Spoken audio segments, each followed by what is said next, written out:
All righty. What's up, guys? What's going on? Welcome to the Pock Collapse Podcast. I'm Larry. This is my co-host, my best bud, Zach. Nice to see you guys. So last week was our exclusive first episode for Twitch only. This week we're going to be posting on YouTube, Spotify, all of that. We're getting that ready for you guys, so be prepared. Next week, live on the podcast, we will not only be on Twitch, but we will be on YouTube as well for our live. So stay tuned for that. Things are getting bigger and better. Go follow the YouTube, same Pocket _ Collapse. Go check us out. Go subscribe to us because our hottest content is going to be there. Yes, sir. Zach, introduce yourself. Let's. I know we did it last week, but it was an exclusive. This is going out to millions and millions of people. So you're getting me a little nervous. Millions and millions of people. I don't know, man. Nah, what's going on, guys? I'm Zach. I'm just a football lover, just like most of you guys. I grew up playing football. I really love football. I play in multiple fantasy leagues, as you can see. We got the silverware and the hardware on the table. I just really love football. It's something that I've always cared about, and I'm hopefully trying to make a living off of this. With this podcast, we're gonna blow it up. Hell yeah! I'm here to give you guys some of the best exclusive fantasy news for sure. I feel like that's a little bit of my niche. I'm really locked in with that. So drop and give us a follow if you want to win some money this year in your fantasy leagues and get some bragging rights over your boys. Hell yeah. I mean, we know who's the better fantasy player here. Oh my, yeah. I got more titles, man. You can't deny it. You can't deny it. Now. I've been locked in though. Wait till I see you in playoffs, buddy. Because you still can't beat me in playoffs. True. We'll see though. That changes. My name's Larry. I'm a Steelers fan, diehard football fan. I will give you the most analytic of players. I will throw you curveballs. I'll tell you to draft some weird players that you probably never heard of, but 9 out of 10 times succeed. Zach can tell you I was the one who called Josh Allen when he was coming out of the draft. Taysom Hill, Jesse Bates, just to name a few. There's plenty more. Yeah, Bucky Irving, list goes on, dude. Bucky Irving, yeah, man. I just have that weird gut feeling, and I have that weird intuition with players. I watch their tape, I watch everything about them, and I can just feel their presence, and I just know who to choose. That's why I am a 2-time Dynasty champion and probably an 8-time redraft champion. I don't even know, honestly. I've had so many titles. Lost count of the titles. Yeah. I have more than Tom Brady, though.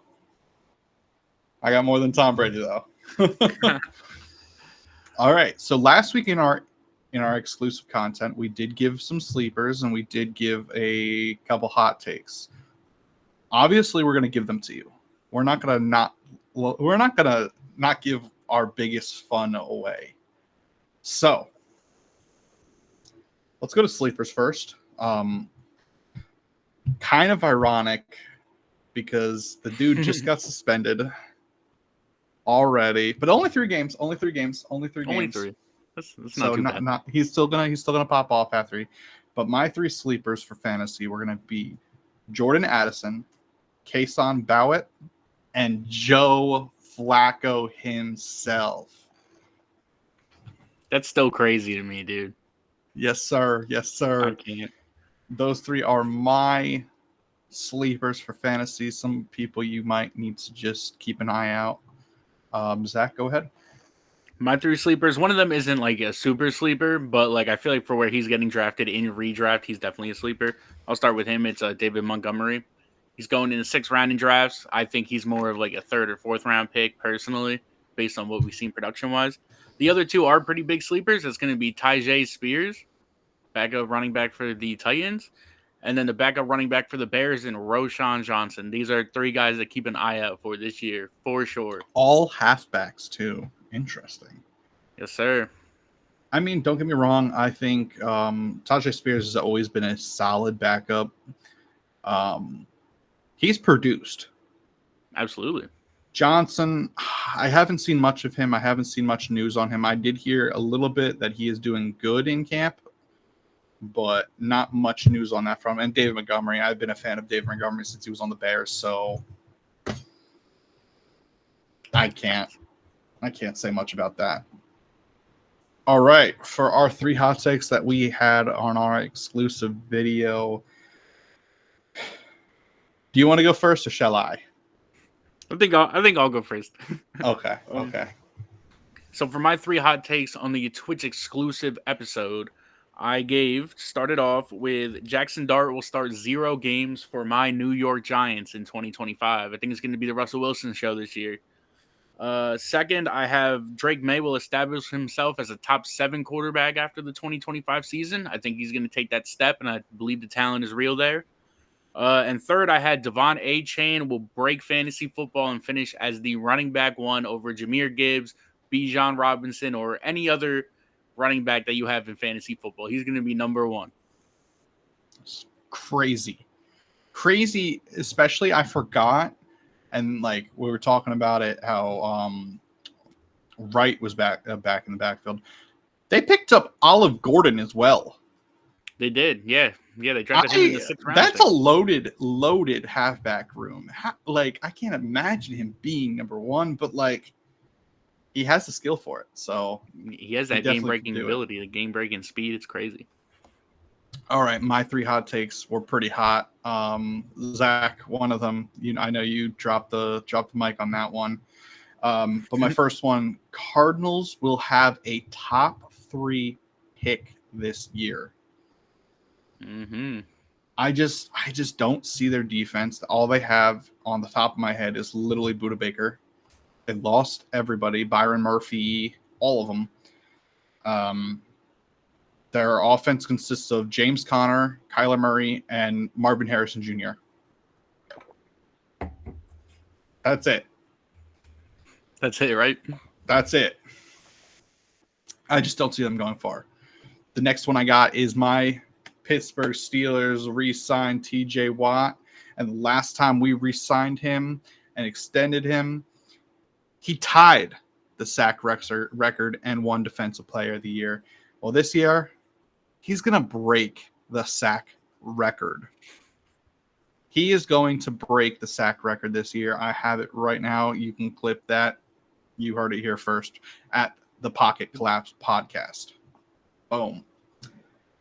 And my final one, Tua Tagovailoa of the Miami Dolphins will be benched for Quinn Ewers this year. That's crazy, man. Maybe, though. I've heard tons of things about Maybe. Quinn, man. This could be the next Tom Brady situation. Like, that's what I'm saying right now. I don't know how Tua himself said he's balling. Yeah. So, better watch out, Tua. He's coming for you. So later on, we will give another sleeper, and we will give another hot take from each. We're only giving you one. We can't give you out all the secrets and all the flashbacks. Yeah, not on episode 1. We gotta have them tune it back in. Yes, sir. But we did have a game. I honestly, I don't even know if I want to consider it a game, though. Oh, 100%, man. Nah, that was football. It was football, but I was so glad to see football back. It was definitely not a competitive game, which we thought it would. The Hall of Fame game, Chargers versus the Lions. I know you had some question marks in the offense and defensive coordinators. They didn't look so great. No, man, they were not hot. I don't know. They don't look the same. I mean, given it was the backups and stuff, but like. Just like the whole dynamic of the offense just seemed different to me. Something seemed off. Maybe it is just the backups, but maybe. I mean, one person did shine on the Lions. That wide receiver number 18, I know he has a weird last name, if you can remember it. Isaac Tesla, right? Isaac Tesla, yes, Tesla. Oh, we just got a notification. New follower, guys. We got a new follower, K1Z2N2T. Thank you for the follow. Thank you for the follow. Sir, thank you. So, yeah, Isaac had a great showing on the line side. But everyone else just was out of sync. It just wasn't pretty, man. It wasn't pretty. For the Lions side. But the Chargers side. Trey Lance, balling. Didn't I call that last week in our exclusive video? You did.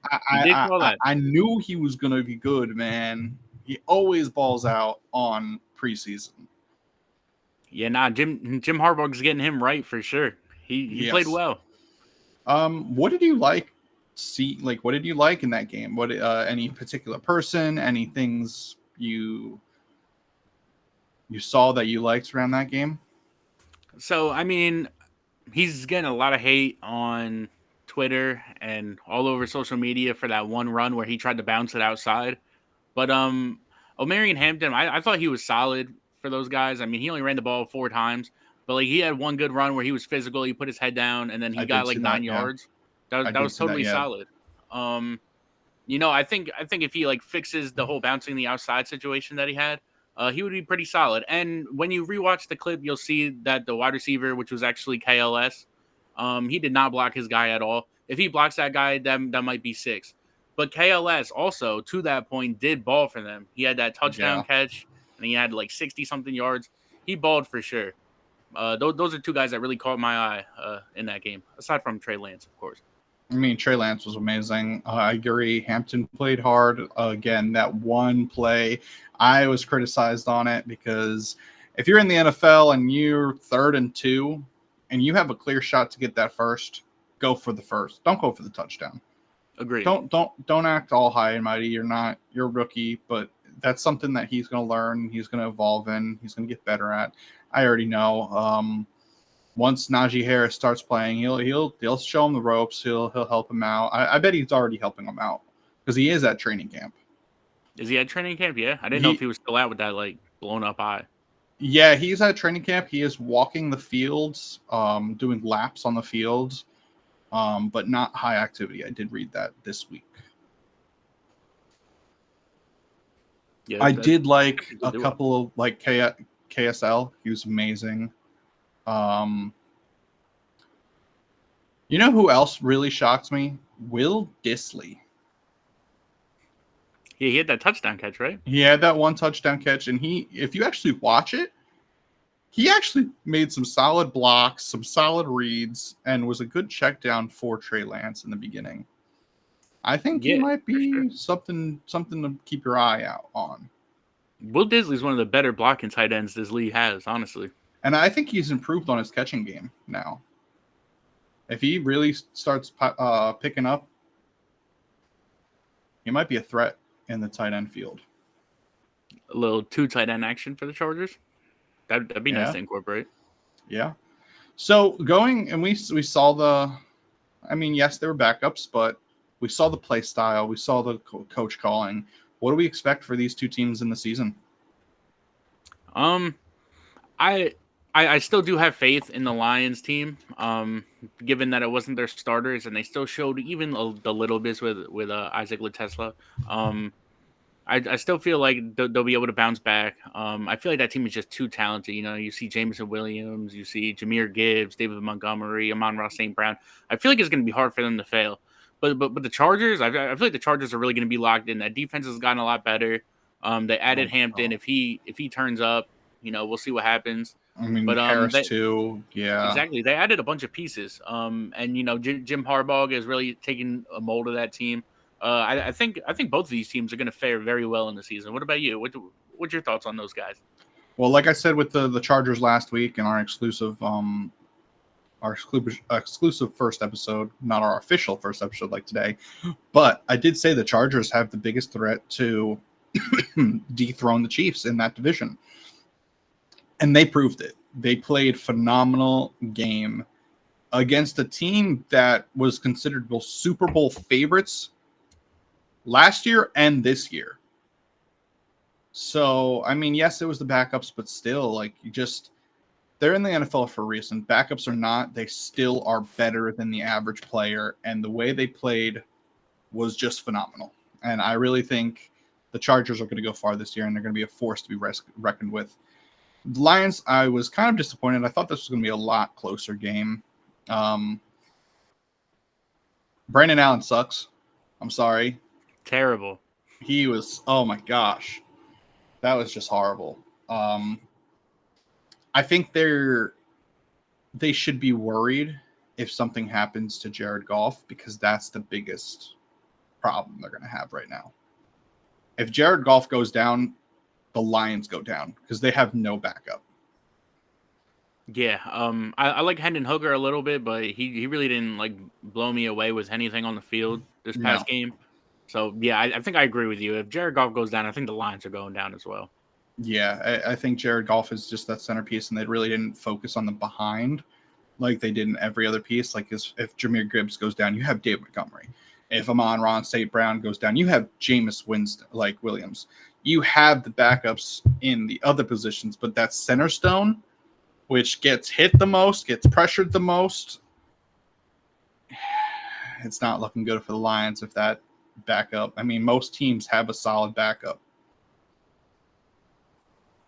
For sure. All right. So we've heard the big dilemmas. We've heard.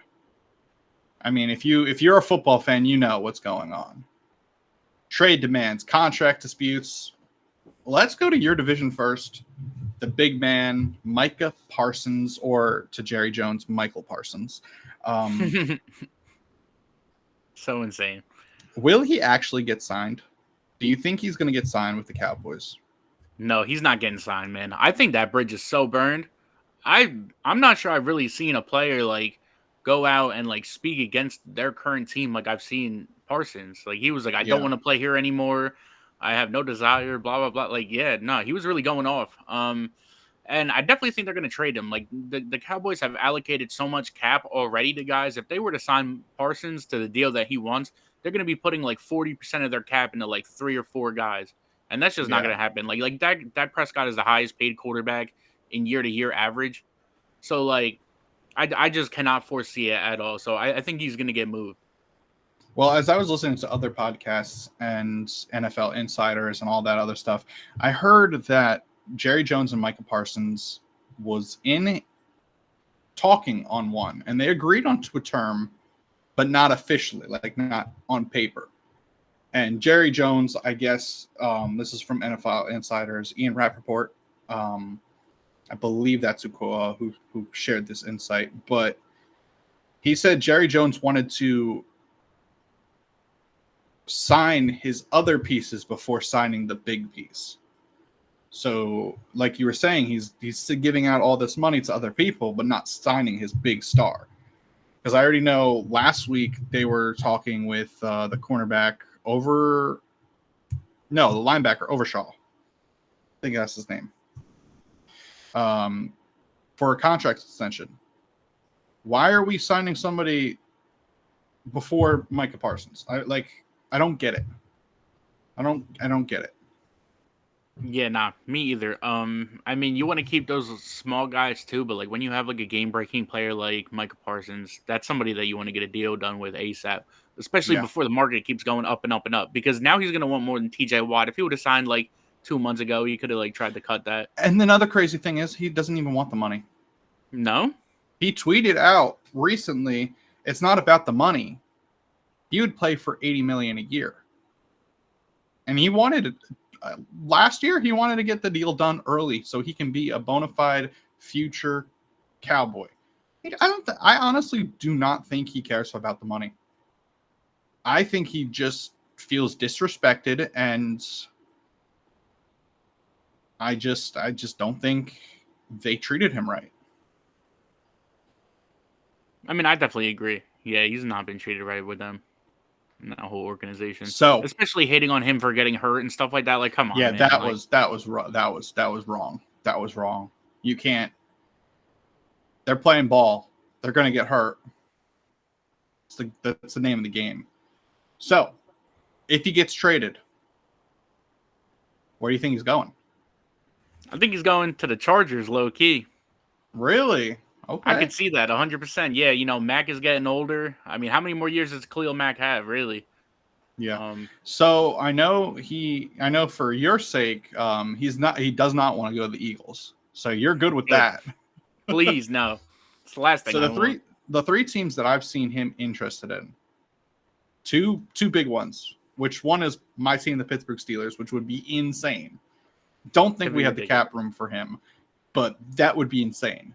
Micah Parsons, TJ Watt, Cam Hayward, Alex Highsmith. What? That'd be something else. That would be incredible. The other one's the Raiders. He loves playing with Max Crosby. He loves Max Crosby as a person. He's wore his T-shirts to training camps. I think it's going to be one of those two teams. I'm pushing more to the Raiders. But the Steelers do have a lot of draft capital, and they do have some cap space, so don't count them out. But they have another pressing matter that they have already contacted, and that's our next contract dispute. Staying in the division, Scary Terry. Boy, am I glad that these guys want to get out of this division. Hopefully out of the division, I should say. Yeah. So what's up with Scary Terry? See, but this one, I think he's going to stay. I think they're going to get the deal done eventually. Okay. Even if he ends up sitting out a couple games, like the Commanders are going to realize that they need Terry McLaurin. Like, he was Jaden Daniels' safety blanket. He was the number one receiver on that team. Yeah. And then, like, when he steps away, like who's going to take his spot? Diami Brown? I mean, come on. I mean, they have Deebo Samuel, and he's been stepping up. So, yeah. But it's just crazy in my head. Luke McCaffrey. Yeah, I mean, exactly. Hey, Luke McCaffrey's getting a lot of praise. The coach and the GM said it's like night and day from last year to this year. So I hope so. He was a little rough last year. Well, yeah, he was. Steelers have already contacted the Commanders for Terry McLaurin. I know it's crazy, but this is facts. I'm not saying it because I'm a Steelers fan. This is hard blown facts. The Steelers are interested in Terry McLaurin. If he goes there with DK Metcalf, I don't know what to say. That would be super solid. I feel like that's a great fit. Are the Steelers all in this year?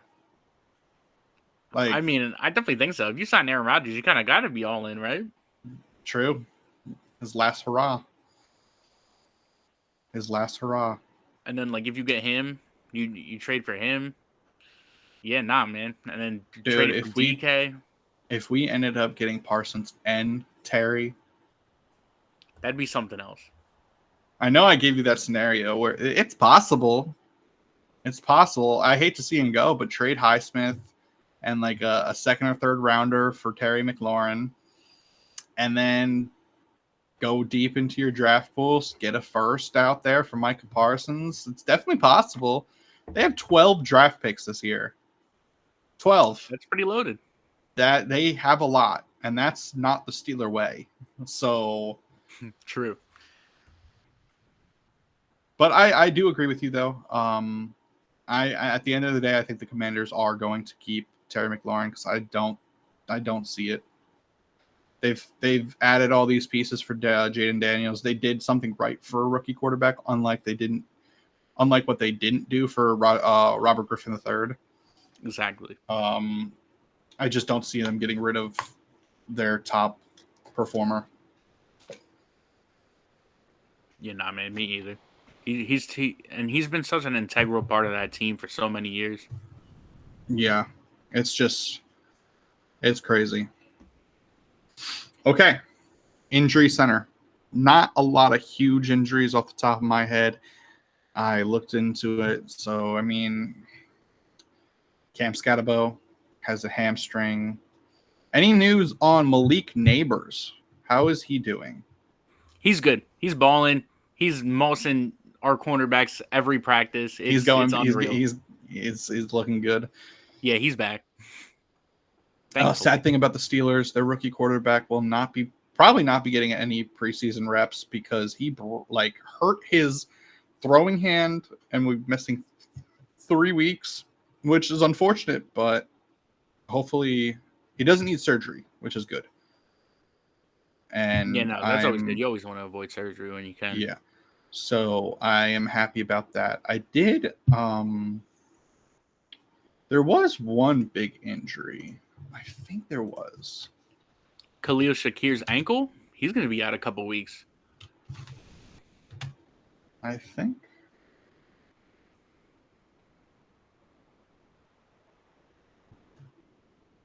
Unfortunately, on my fantasy team, he's going to be out. But yeah, that is unfortunate. That is unfortunate. That was my second flex. Your second flex. Yeah, a little double flex league, double flex action. As of August, that's a pretty big one. Kyle Hamilton for the Baltimore Ravens as August 2nd is questionable. Uh-oh. Oh my God. The Bills have so many. Yeah, Bills are a bit banged up, man.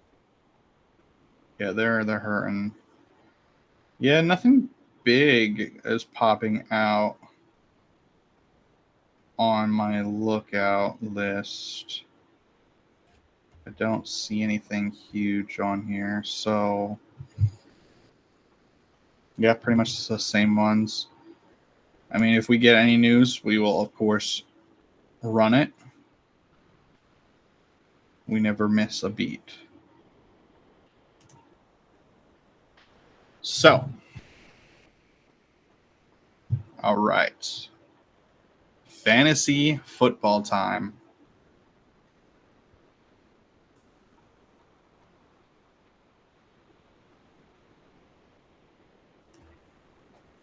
It's draft time. It is. So, it is about that time that everyone's drafting.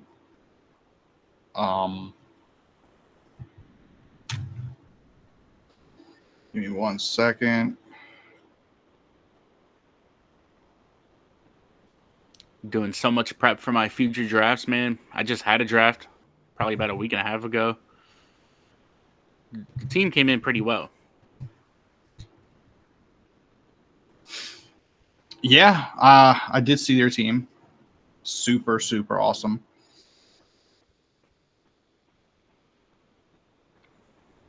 It's pretty good. It was a little tough though because it was an auction draft, a double QB auction draft, and I don't know. I'm not like the best with like budgeting money like that and like buying players. I'm always like a little bit too lenient, I feel. I don't like auction. Okay, I've never found the thing for it. I just I don't know. It just never caught my interest. Yeah, it's a little hard. It's like a cool change up though from like a normal draft. But I definitely prefer snake drafts like significantly more than anything else. Yeah. Snake drafts are always awesome. But okay.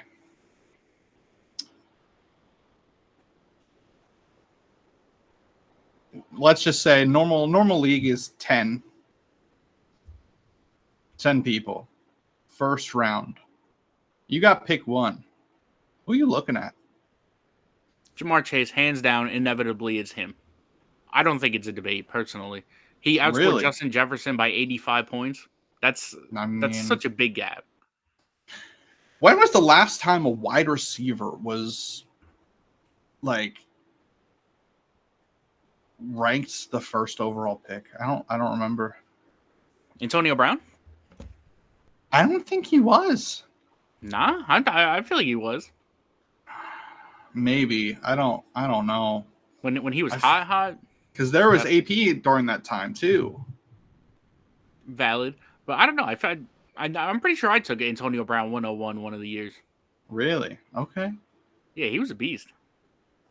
He was so good, dude. He was so good. It's I was just thinking about it, and sorry to go off topic a little bit, but I was thinking, what would have happened if, because the Steelers are very famous for getting rid of their wide receivers. True. What would have happened if Santonio Holmes, AB, and Mike Wallace all played together at the same time with Le'Veon Bell and Big Ben? What if they never got rid of those guys?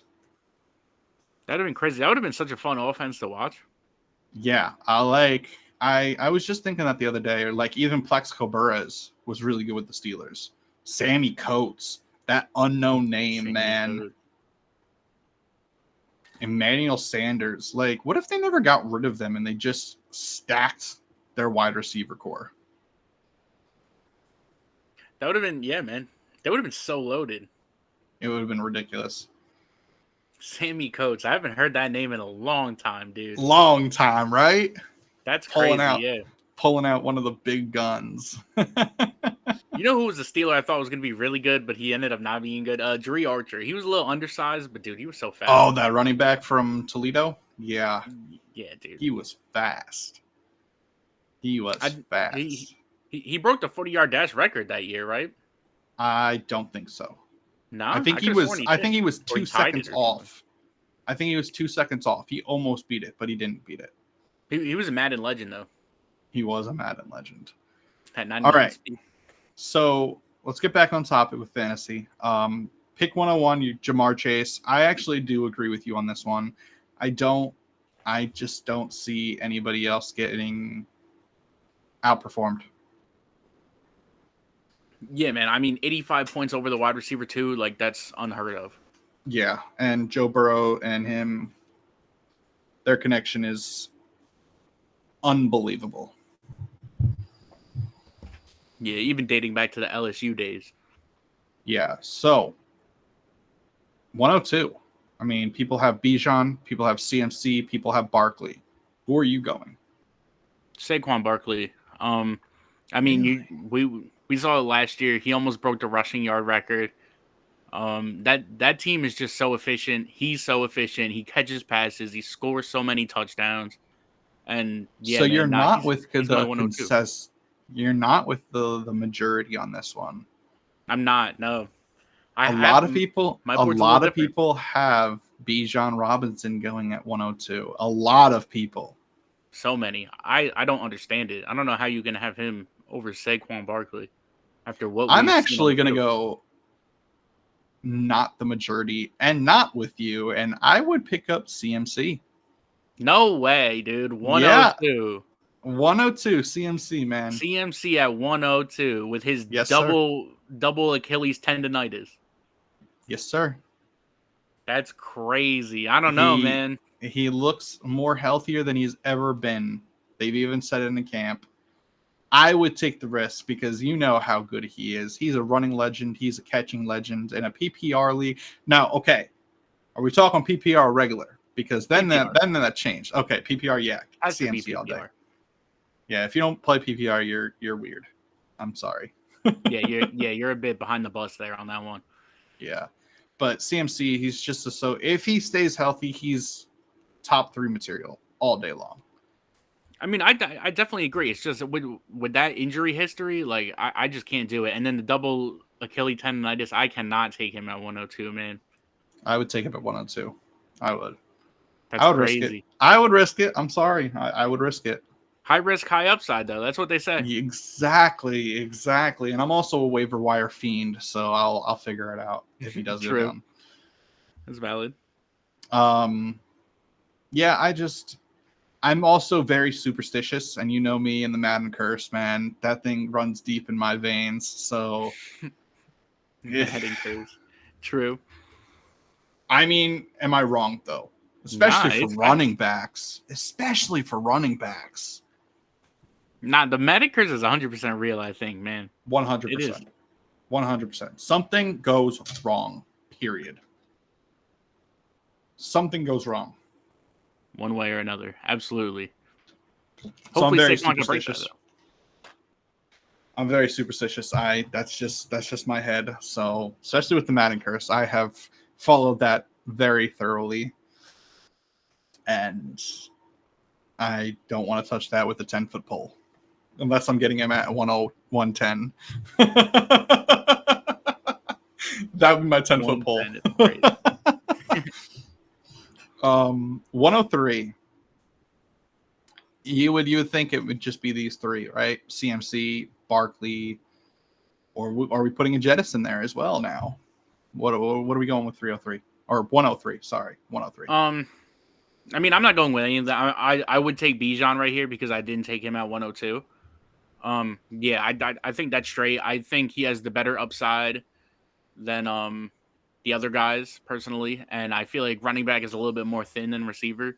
So 100%. He's my personal 103. I love Bijan as a player. I think he's great. He's super electric, so elusive. But I just don't think he's better than Barkley. Dude, I saw his training camp when he was doing the outcuts. His top of his half barely moved, and his legs were just cutting in and out. And I was impressed. I was like, dude, this dude's a freak. And that's why I would take him at 10. I would take him at 103 as well. I like him a lot. I think he has the upside of being a 102, 101. But agreed. I just like the threat of with CMC of catching. I feel you. And that's definitely valid. All right, 104. I keep on saying 3. I don't know why. 104. I'll start this one off, and I will take Barkley at 104. See, the other thing about the Eagles is that tush push. He's not a big catcher on the backfield, and then if they get close, you know it's going to Jalen Hurts. You know it. I mean, a good amount of the time, yeah. Yeah, so that's why and also the Madden curse, but that's a small factor of what goes on in my heart. Because Saquon Barkley is a monster. I will not deny that. He is a freak of nature. But he also has a lot of wide receiver help. He also has the tush push, and he doesn't catch the ball like CMC out of the backfield. I mean, he does catch the ball, just not like CMC now. I agree. Yeah. So I would take him at 104. But like I said, mainly those three from 102 to 104, they're definitely interchangeable. Like you can definitely mix and match all three of them, and you will not go wrong. You know, I could definitely see that. My 104, I mean, it's like a little tough. I think I'm going to go Jahmyr Gibbs at 104. Ooh, pulling out another name out of the book. Okay. Yeah, man. Jahmyr Gibbs, he's so nice, especially when he gets all these touches. Like we saw when David Montgomery got hurt at the end of the season last year, Jahmyr Gibbs went nuclear. If you had Jahmyr Gibbs, you probably won your fantasy leagues, honestly. Jahmyr Gibbs he's really built different. I feel like he's right there with Bijan, honestly. It's just he doesn't get as much work as Bijan because, you know, David Montgomery's in there hawking touchdowns, hawking the short yardage carries. But he's also somebody who just catches so many balls as well. I'd be taking him at 104, but it was a toss-up between him and my 105. Guys, just let's put this on the record that he doesn't believe in his own hot take and doesn't take Archan at 101. Just no. And he has so many halfbacks already. No, I'm messing with you. I was about to say, this is just whatever if I was drafting because I know where people would take people. So I'm like, I can get him here. So 105. Well, who's your 105? I'm curious. Is it Archan? It's not. It's going to be Justin Jefferson. Ooh. I'm going to go wide receiver here. Wide receiver is definitely not as thin as running back, but Justin Jefferson is one of those top tier guys that you just need to get within the top 5 picks. I would just personally take the running backs because I feel like that position is a little bit more skimpy. It's way more skimpy. So, like, yeah, I mean, and Justin Jefferson, we've seen the product on the field so much. Like, the dude just balls out with anybody at quarterback. And hopefully J.J. McCarthy can, you know, really be consistent and just let him ball out. So, I think he'll definitely be wide receiver 2 behind Chase. Awesome. Yeah, I'm gonna go with your 104 here. with Jahmyr Gibbs at 105. I think exactly what you said. He just does so much, and he's phenomenal. 106, that's where I would put Jay Jettis. For me. 106, huh? Yes, sir. I mean, I can see it. There's like not much variance there. I'm like, dude, a lot of these guys is really just preference at the top of the board. Like it's like your positional preference or just personal preference on like what dude you like based on their 100%. history, etc. Yeah. 110%. But who is your 106? I'm curious. We're gonna keep it on wide receivers, and I'm gonna go with CeeDee Lamb. Ooh. Yeah, we saw how good he was when Dak played the whole season 2 years ago. Dak finished as the QB3 in fantasy. CeeDee Lamb's a proven talent. We've seen him do it at the NFL level for a numerous amount of years at this point. He's a super baller. He's also right up there with Justin Jefferson. So he's who I'm taking at 106. Okay. 107 is kind of interesting for me, and this is where I would take Archan. This is where I personally would take Archan. I won't debate that. I would have taken 101, but just based on rankings. Just based on rankings, I would take him a little later. But yeah, I would definitely take Archan here at 107. I think with his talent and his skill, he is always going to be a threat for high upside. So Devon Archan would be my 107. I like that because, when Tua plays, he averages 22.1 points per fantasy game, which would be the number one running back last year. When Irwins gets steps in, he's going to be averaging 28. I'm calling it now. That'd be crazy. That would be something else, dude. Oh, my gosh. 107 for you. What you looking at 107? 107. I'm going to take a quick glance. I have my New York Giants little beer bottle cap over there. And it's going to be Malik Neighbors at 107. No way. I promise you, man. Yup. He's taking that lead this year, man. Way. Because here's what I can't understand with people in the fantasy community. How come we always give people the benefit of the doubt when they underperform? And we're like, oh, like it's the QB play. He still has potential, blah, blah, blah. Like for instance, Marvin Harrison's being drafted in the 4th round after being wide receiver 30 last year. I can't comprehend it. Like people in fantasy always give people the benefit of the doubt. How about we start judging people by what we've seen on the field? Malik Neighbors was the wide receiver 6 with Tommy DeVito, Daniel Jones, and Drew Lock at quarterback. So to me, it seems like wide receiver 6 is his floor. 1,200 yards and 8 touchdowns is his floor. So now you're giving him Russell Wilson, who isn't amazing, but he's a lot better than Tommy DeVito or Drew Lock or Daniel Jones. So, and whoa! I might have to clip that. You just said Daniel Jones is worse than Russell Wilson. Yep. Man, this man was so high on Daniel Jones coming out of Duke. Side note: Daniel Jones did have all the traits. He just didn't have it in the noggin and the processing to make it work. But he had the physical traits.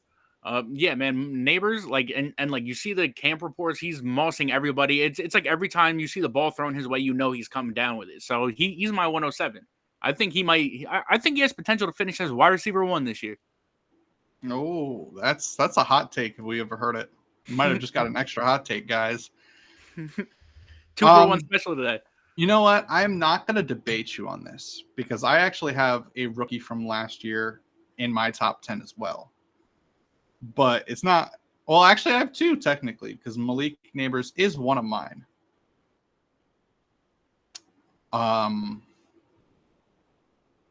But he is not my 108. 107. Well, I already said my 107, and that was David Archan. True. Well, he was my 107. Yeah. For my 108, this is where I'd put CeeDee Lamb. Wow. Yeah. I see it, though. It makes sense. Like you said, preference. I like to get those running backs off the board first. Speaking of running backs, my 108, Ashton Jeanty. I think I'd be taking him 108. What? a lot of people have him going a little higher. I feel like 108 end of the first round is like starting to get where it's valid to start taking him. That's Yeah, man. I mean, when you're looking at the first round draft picks that are running backs that have been drafted this high, like they always finish as like top 6 running backs. the thing I worry about that team is who do they got? Brock Bowers. Who do they got other than them? And I'm not just talking about wide receivers. I'm talking about O-line.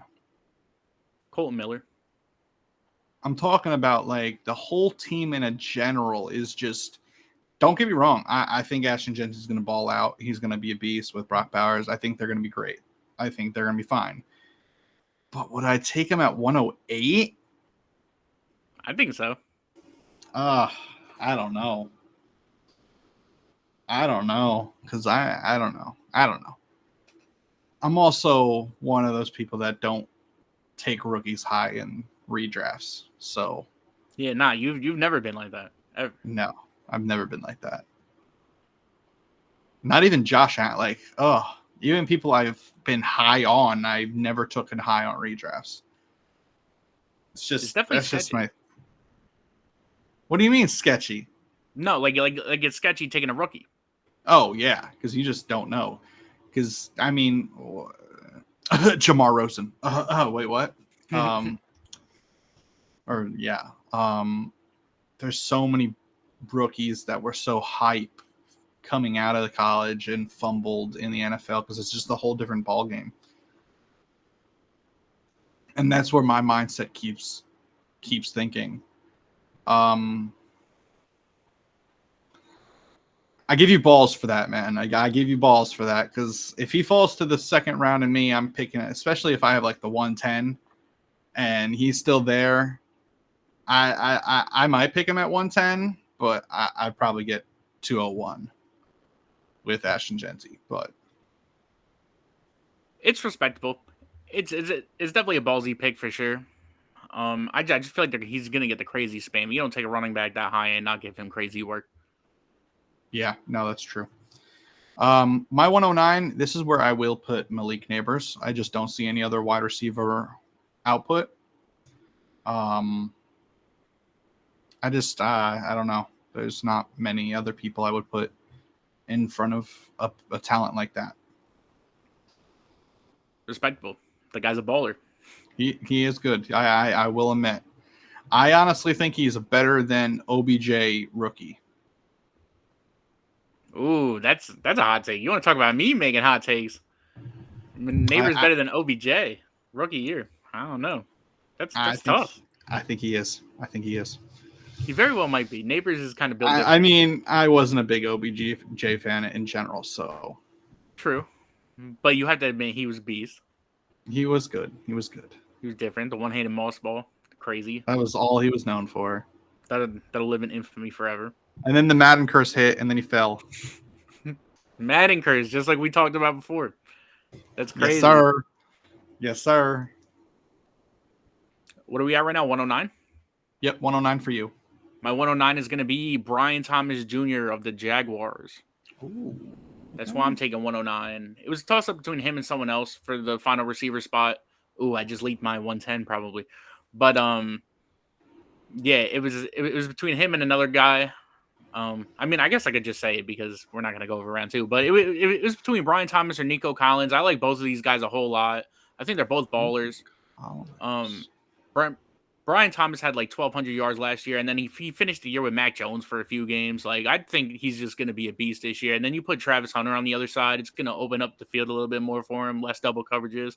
I think he also has a chance to go nuclear this year, similar to Malik Neighbors, both LSU boys. Let's make note that Devon Archan was not in his top 10 for fantasy. Let's make note. I still have the 110. You just said Nico Collins was your 110.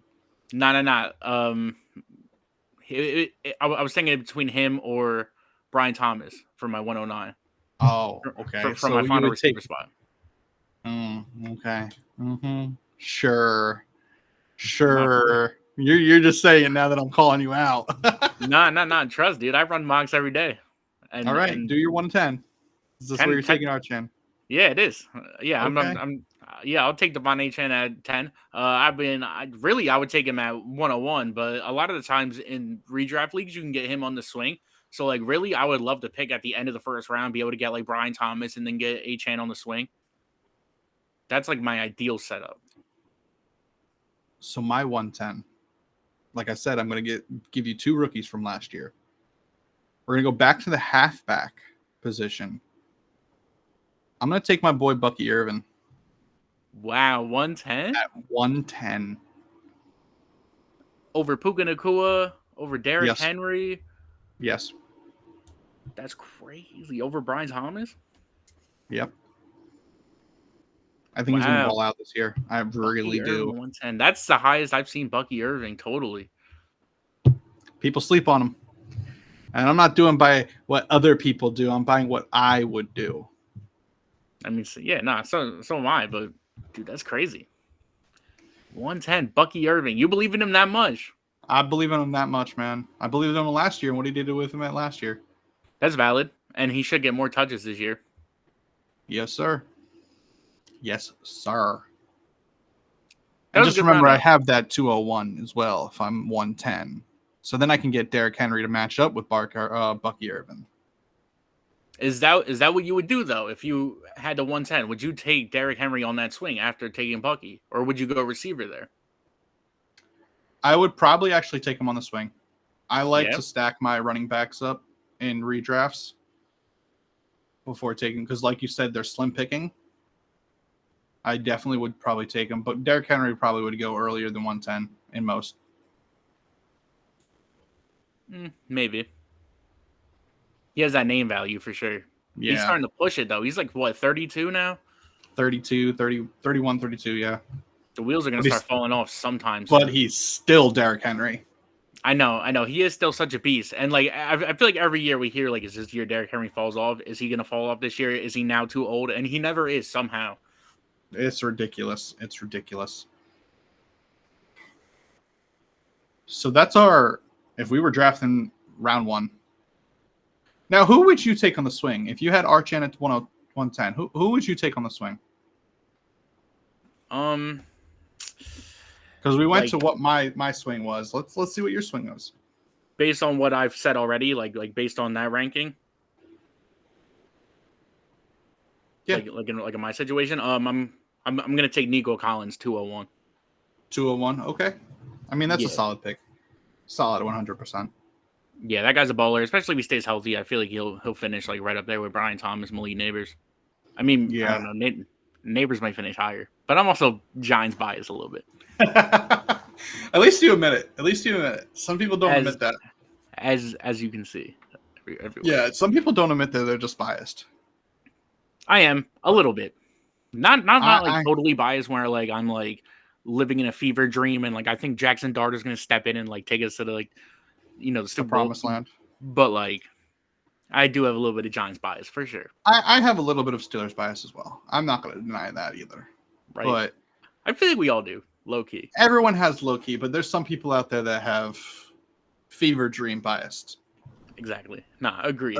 Cowboys fans. Oh wait, what? I didn't say that, right? Literally, exactly. I didn't say that live, right? Oh shit. We might have to edit this and cut that out. I don't know. Yeah, we might have to. That might be flagged for inappropriate content from Cowboys fans themselves. They're gonna report it. They're gonna report us, guys. They're gonna report us. Failed podcast already. For real, already canceled. All right, so like we said, we're gonna give you some sleepers. So, guys, we're gonna give you one sleeper each. We're gonna talk about why we picked that sleeper. I just Zach, what do you got? Lead it off.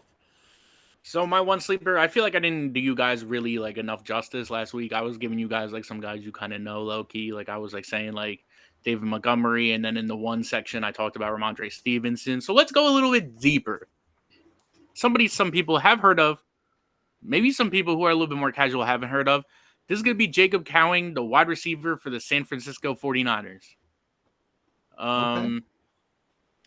This dude, he has great metrics in college. He got better every year in college. His yards per route run was over 3, and that's one of the biggest indicators of success in the NFL. You think about it, Deebo Samuels is gone, and Brandon Ayuk. It's one thing to come back from an ACL tear, but Ayuk has an ACL tear, an MCL tear, and a torn meniscus. So if he even comes back in general this year, I'll be surprised. I think he might, and if he does, he won't be full form for sure. So that's gonna open up a lot of targets. They're already open, and like Ricky is already a little hurt. He's already a little banged up. So I think that's just a huge opening. Jawan Jennings is gonna get some feed, but I think Jacob Cowing is gonna be able to be a serviceable flex for you guys this year. Awesome. I like that. I'm also going with wide receiver and a name known, but not super known. They have a clear-cut wide receiver 1. We're going to Denver. Marvin Mims Jr. I like it. I like Marvin too. I think he is going to be a sizable flex. I think he has the potential of a wide receiver 2 on most rosters, even in fantasy.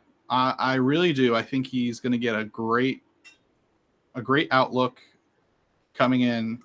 They're already talking about how he's outperforming everybody but like Cortland Sutton, and even at some points Cortland Sutton himself he's outputting. I think he's going to be a serviceable target. I think he's going to really step up, and I really do think that he will be a solid flex wide receiver 2 in this upcoming year. I really do enjoy him, and I'm excited because I have him on my Dynasty League sitting on my taxi squad waiting for him to blow up. That was a really good one. I like it. He showed some flashes last year. He showed some chemistry with Bo Nix. I love the deep ball that he, like his deep route running is great. He can really get separation. So he's fast. That's a really good pick. And with Cortland Sutton at number 1, you already have that threat on the other side that's so good in that name. I think it's just going to open up him tons of more targets. Yeah, I'm definitely with you. I definitely subscribe to that. I think Marvin Mims is a good sleeper this year. Thank you. I'm excited for it. All right, so we talked about redraft. Our favorite topic is Dynasty. Now, Dynasty is kind of hard to talk about because you have the same team every single year. You're really only picking up rookies in the draft. But the biggest thing on Dynasty is just like in a franchise playing Madden, you do trades. Anybody on your trade target? I know you might be giving out some secrets, but I'm not no trade. Like realistic trades. Like I'm not going to go out and try to grab Patrick Mahomes or somebody insane like that. I mean, because who's even going to sell him? Exactly. But anybody in this sleeper side that you want to trade for that you might pick up in a dynasty? On the sleeper side, like you want me to go pretty deep? You can go medium.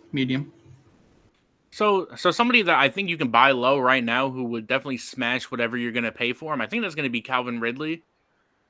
He had a bit of a down year last year. I tried that and I didn't get it. I know, dude. Yeah, dude. Like I mean, we've seen this guy produce. Even last year, the past 2 years he broke 1,000 yards. And now you're going to give him the number 1 overall pick in Cam Ward. We don't know how Cam Ward is going to be, but by all accounts, he's been pretty solid. And Tennessee thinks that they got the guy, and they refuse to move at the 1-on-1 position. So I mean, you give him a solid quarterback. We've seen what Calvin Ridley can do with a solid quarterback when he had Matt Ryan before the whole scandals and before getting, banned for a year for gambling. We've seen him produce at the NFL level year after year when he is actively playing. So I think that's definitely a great buy low. What would you trade him? What would you trade for him? Like, what would you give up? I think I could go as high as like a third in a player, maybe even a second, low key. Because I tried for a third. I mean, I could have went more, but the guy was so set in stone on him. I did try to go for a third, and I would have added a player if he but he didn't want to move him, which I'm kind gonna of say made me if they upset would've even because considered it. last year, I mean last week on our exclusive, I did talk about Calvin Ridley being a good player to be looking out for in Dynasty. I mean, the other thing about Dynasty, you have to think about age. He is older, so if you're going to win now, that is definitely a good pick. If you're in rebuild, I probably wouldn't go for him. He's a little on the older Rebuild side. now. For me, I actually made the move, and I made a crazy move. It is Michael Penix Jr. I think this dude's going to ball out this year. Literally ball out this year. And I made that move. I gave a good number of we're not going to talk about that trade. I mean, I did offer him good. I did offer a second rounder. I did offer another quarterback. He wanted something different, so I gave him what he wanted, and he took it. So, Yeah, that was definitely a fleecing. I will say that. That was crazy. but we did what I did. Okay, I mean, if they ask for it, I'm gonna produce. Yeah, I mean that's literally the name of the game. If you can get a better deal than what you were even expecting coming into, why would you not take that? Yeah, 100%. So let me ask you. You said that you think he's gonna ball out, ball out. Is he involved in your segment later? I'm curious. Is he gonna ball out that hard? Kind of. Intriguing. Kind of. I'm excited. You'll understand why I said kind of. Bet. You'll understand why. But yeah, I mean, I think Michael Penix Jr., he, especially, even if you're in a win now formation or even a rebuild, he's young. You get the best of both worlds.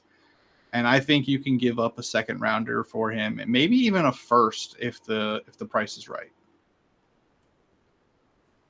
You know, I could definitely see that. A lot of people forget that he was the 8th overall pick just last year. Yeah, and when he did play, he looked good. Solid. Like, I think the one game he actually started, he got like 15 points. I mean, that's not bad. And that was like the last game, so he has plenty of potential, and I'm excited for it. Yeah, everyone knows he had such a high ceiling. It's just a matter of tapping into it. Yeah, I'm excited to see what happens with him. Is there anybody that you want to keep in the back of your mind? Maybe not even a rookie, but like someone that is on the free agent wire, or someone that's just sleeping in the back of your mind that people might drop or not pick up, or etc. like that? I mean, the tough thing about that is like the dynasty leagues, especially the ones that we play in, are 53-man rosters. So like ridiculous. Even like the backup half the time is rostered somehow. But especially in like those top, especially in like quarterbacks and running backs and those rough ones. Yeah, for real. I mean, he's probably not on the waiver wire, but you can probably try to get him for like the low, or like even if he's like lurking on your team and you were thinking about cutting him or anything like that, definitely don't do it. Jordan Mason, the backup running back for the Vikings, that guy, he's getting a lot of buzz in camp. His explosive run rate is through the roof. It's a lot higher than Aaron Jones. And we know what Aaron Jones is. He's an up and down talent. Right? Yeah, he's so hot and cold, and he's had injury issues in the past. I think this is really somebody that you would want to stash. I do agree with you on that. Jordan Mason is a phenomenal player, and he is somebody I would not get rid of. Definitely not. No. Yeah, I would definitely be trying to buy him low or anything. Whatever you can do. Anything.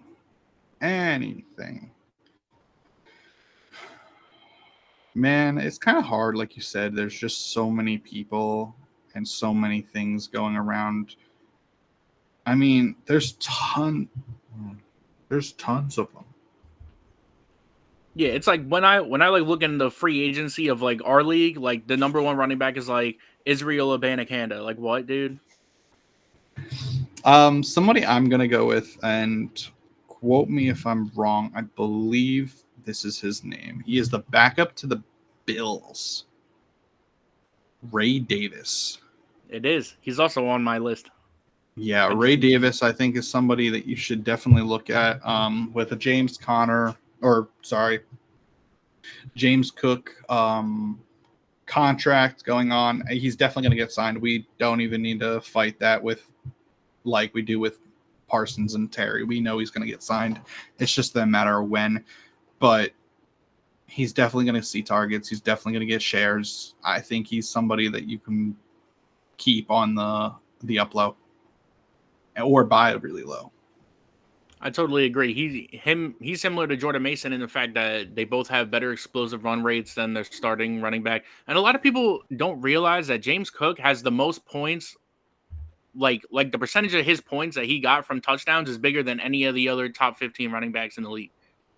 Yeah, he gets a lot of goal line carries, even with Josh Allen being a big dude like he is. It's kind of crazy.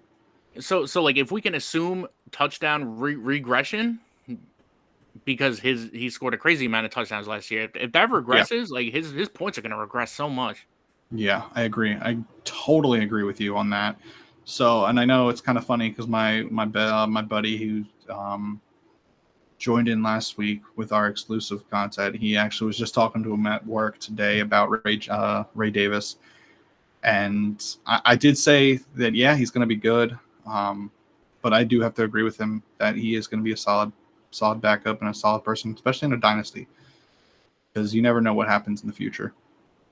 100%. Ray Davis needs to be rostered in every dynasty league. Every dynasty league. All right. Well, last week was the Hall of Fame game. This week, preseason week 1. We got a lot of news. Aaron Rodgers is willing to play for the Jaguars against the Jaguars in preseason week 1 to suit up. That'd be pretty cool to see. Tons of news. Tons. So, what game? I know it's preseason, but what game are you looking forward to the most? I think you already know. Do you? I think so. I think you already know what game I'm looking forward to. The Giants? It is not. Although I will be watching that. On my phone at work. I'll probably have it on the low, like low key to the side, peeping the Giants. But my number one game of the week that I will be keeping such an eye on, I'm going to watch it on Streamies or whatever I have to watch it on because I don't think I'm going to get it on TV here in Jersey. But that's going to be the Browns versus the Panthers. My GOAT, Shedeur Sanders, gets the start. I can't wait. I cannot wait till he proves all the haters wrong and he balls out against the first-team defense that the Panthers said they're playing. He gets his reps with the first-team Browns, and then he just shows everybody why he's been blackballed this whole draft process. I cannot wait. Blah, blah, blah, blah, blah. I truly cannot wait. You said the same thing about Josh Rosen. Watch, bro. I will clip this. I'm joking. And then we'll see. I'm joking. I do agree with you. I'm not disagreeing with you. I never disagreed with you. I think he was a first-round talent. He deserved to be a first-round talent. I think his name dropped him. I really do. 100%. I think he's going to play good. I really do. I mean, first, for one, the Panthers don't have really a defense, so anybody can scorch that. I think I could scorch that. I don't know. Nah, they got a little better. A little better. Just a little. They got a little. I think they're sleeper defense, low key. Okay. I'm going to go with the Texans and the Vikings for me. I need to see what my JJ McCarthy can do. I've been a fan of JJ McCarthy since last year coming out of the draft. I got him on my dynasty. I need to see what he is going to do. I want to see what he in a heated game, in a real life game. I need to see his awareness, his pocket presence, his timing. I need to see it all. I'm so excited to watch him play in the bigger leagues. So I don't even know if he's starting. I really don't. I hope he would.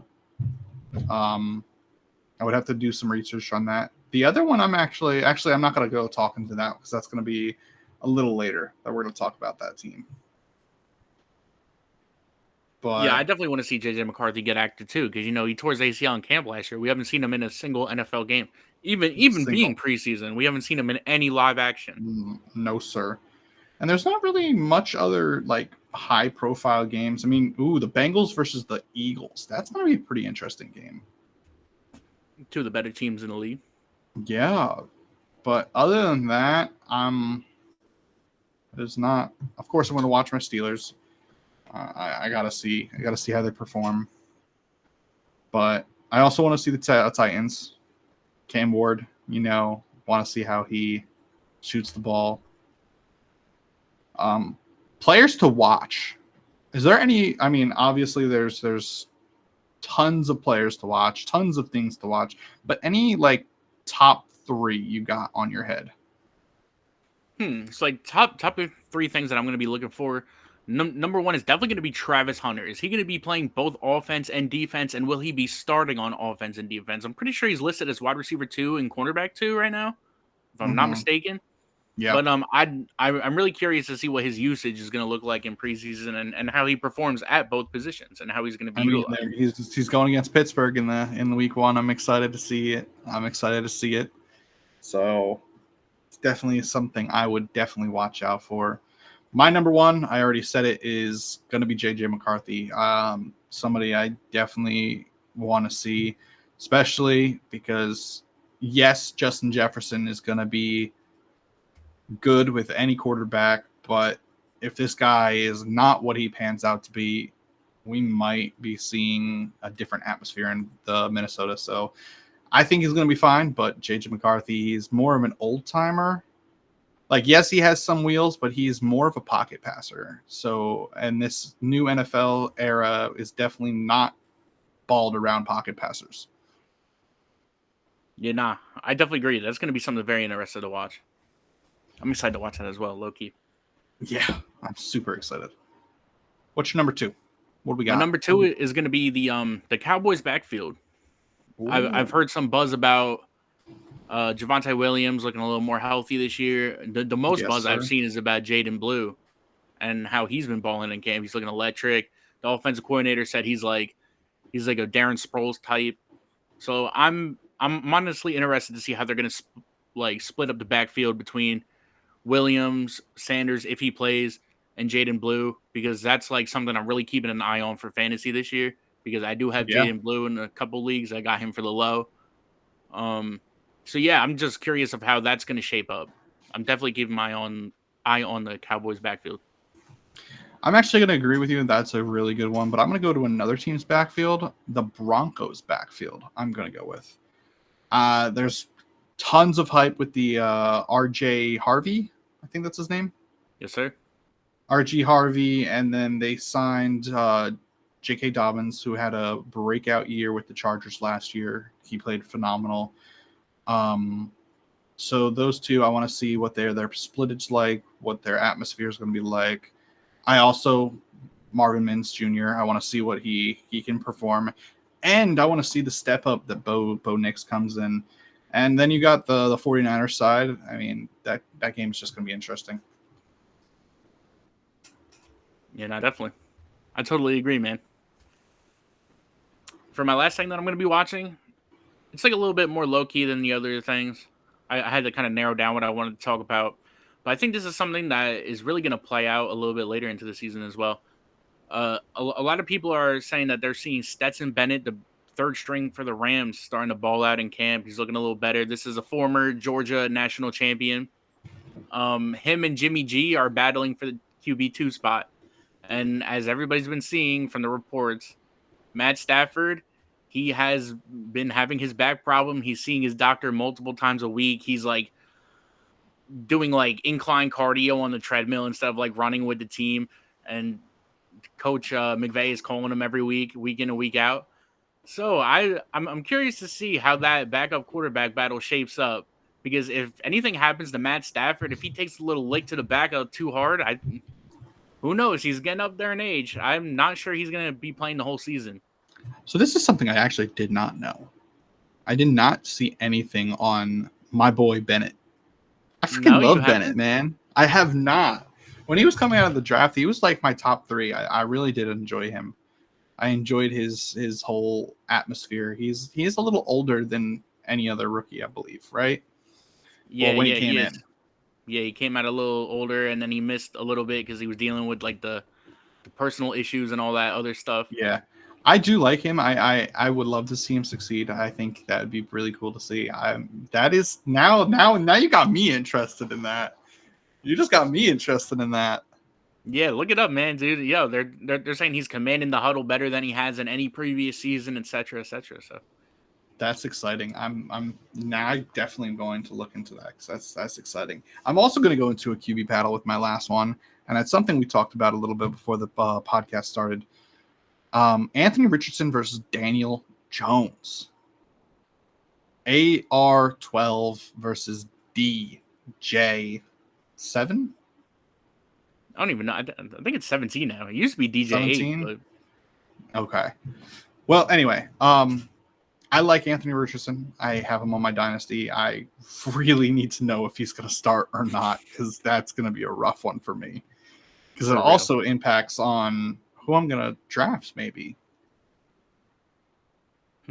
Oh yeah. Yeah. Intriguing. So Noted. I need to see how he does. I really do.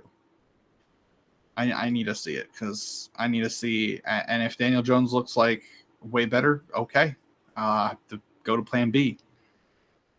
So that is something I'm going to be keeping a very close eye on this preseason. I'm not gonna lie. From all the buzz I've been seeing on Twitter and all social media, it doesn't seem like it's close, to be honest. But the coaching staff makes it seem pretty Closer close than it, yeah. than it really seems. AR has it right now, but the coaching staff says it's not close. But the hype says it's very far apart. For real. But I need to Yeah, see it with dude. my own eyes. I need to see it with my own eyes. Yeah, let me see this in game action. Because that's going to be a big one. All right. So we did it last week. We had a really fun episode. Zach, it's your corner. What are you going to throw at me today? So for my corner this week, I'm going to call this Big Baller Bets. Ooh. For all the ex gambling Twitter out there, I got a nice little parlay for you guys, and I want us to talk over these legs. This is I think it's an 8-leg parlay. This is $13 to win $2,112. I logged into my DraftKings. I saw I had $13, and I was like, let me try to flip this, and let me try to get a little rich off $13. So, with the first leg of this $13 bet, I have Brock Bowers going over 1,000 yards. What is your thoughts on that? Oh, 100%. 100%. Right? I feel like that's such a lock. He did it last year. Obviously, he's going to get a little less touches, maybe, because of like all the other like additions that they have on that team. They added Batch, Thornton's balling out, and then G&T, of course.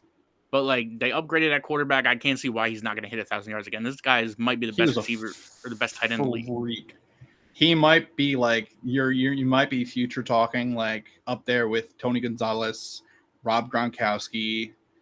Like he might become one of those freak of natures. I do 100% agree with you on that. Let's go. I'll check. I'll put a little check next to that. One leg down.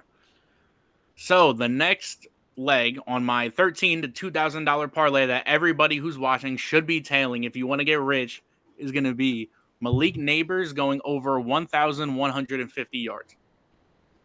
Realistically, yeah, I could totally see it. He's number one receiver. Russell Wilson loves those deep balls. We saw it tons of times with George JP last season with the Steelers. I'm going to give it to you. Leg complete. Yeah, right. I mean, he did it last year, so I can't see why he won't do it this year with better quarterback, better offense, etc. Yeah, no, there definitely should be. The only thing is injuries. That's the only thing, but you can't predict those. So valid. 2 legs out of 8 down. We're gonna go to number 3. This is a great buy low that I'm seeing on the DraftKings app for the season yard mark. This is gonna be Tyreek Hill over 975 yards. What is your thoughts? I mean, realistic. Like why? How many seasons have he been under 1,000? Exactly, like 2. Ever. Exactly, and then they were all seasons that he was injured. Exactly. If he's healthy, if he's healthy, he's going. Well, I mean, 2 is not going to matter.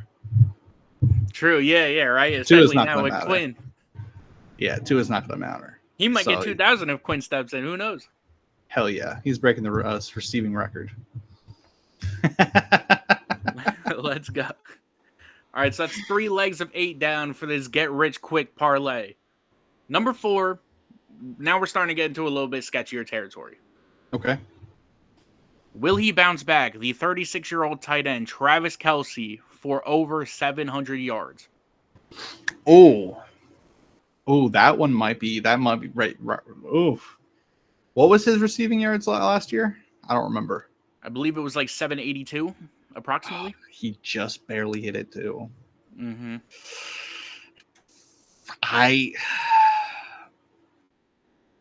Another year older. That's going to be a flip of the switch. I really think, because I personally do not think he's going to make that. But realistically, he's always going to be a check down for Patrick Mahomes. So he should make it, but I just don't know. I don't think so. Ooh, that's an X. Okay, well, I think it'll be close. I'm hoping it will be close. No, 100%. It will be definitely close. 100%, man. It's tough because I feel like with Rashee Rice coming back, I mean, we'll see what happens with his suspension if he does get suspended or whatever is going to happen with that. With him back, they drafted Royals. This is the second year of Xavier Worthy. Pacheco's back healthy. I feel like that offense is just going to be a lot better in general. It's just loaded. It's loaded. So I'm hoping that Kelce can get back to form. Yeah, and it won't just be him. If he drops Tate, then we're good. Yeah, for sure. I definitely agree. I definitely agree with that. Oh, sure, I think a lot of people agree with that. All right. Number so 4. Let's say we check that off. What's number 4? Yeah, let's just say yeah for that one. All right, let's say yeah. Number 4 on the Get Rich Quick parlay. We're halfway there with all of our hits. We're looking at Tucker Kraft, Green Bay tight end, over 625 yards. Ooh. He did it last year. He did hit this last year. I will say that. Oh, that's rough, man. Because those Packers, they just like to throw the ball to whoever's on the field. Literally, dude. The they defense spread it out more than anyone. Even the defense. That is true. Sadly. Oh.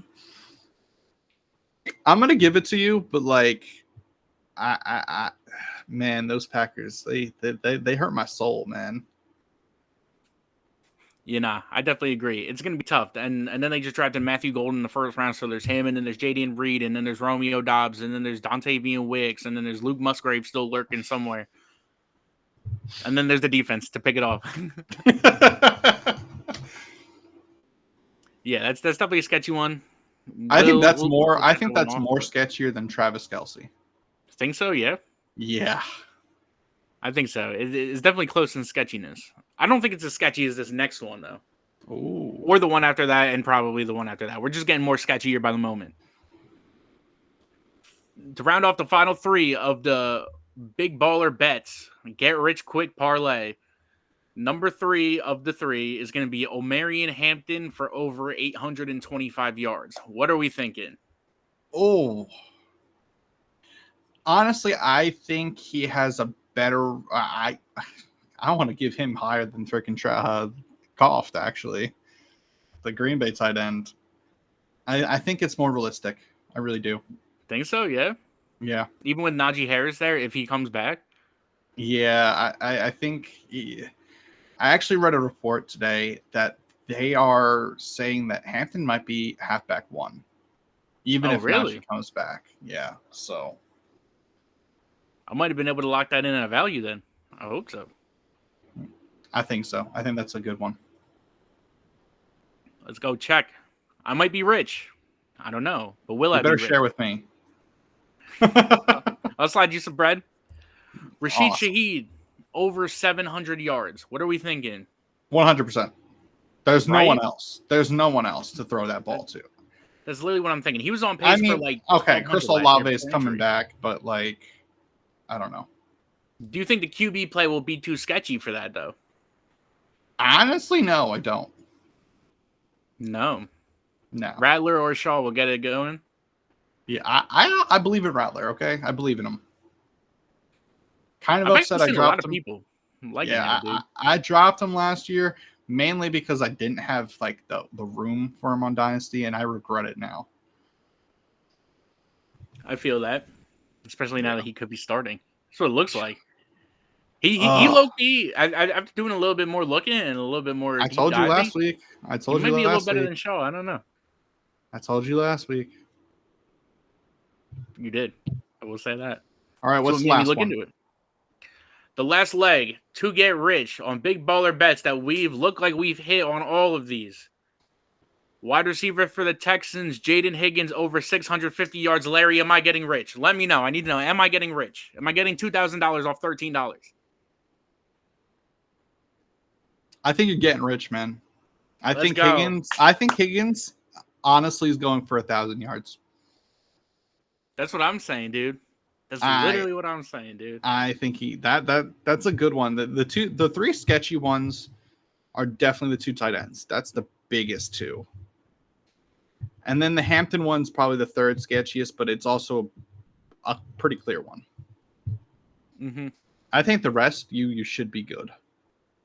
Right? Like I was like making this with the $13 that was left in my account. I was like, dude, like this is really what they're giving these lines at? I was like, over. I know nothing about betting. I think the one thing I bet on in my entire life, and I made over $3,000 off of it. What? That's crazy. Yeah, I put $30, and this is on a sport that I don't even watch, basketball. B-ball, really? Yes, I put $30 on the Toronto Raptors winning the championships in a 4-2 series against the Warriors. No one believed me, and that's exactly what they did. That's wild, dude. I just took a wild gamble, and I made some dough on that. That's sick. That's the only real big bet I've ever made, and I hit it out of the park. Yeah, no, that's super crazy, bro. It's insane to bet. And I remember like all my coworkers were like, dude, you're crazy. And then when it happened exactly at 4-2, they were like, bro, what?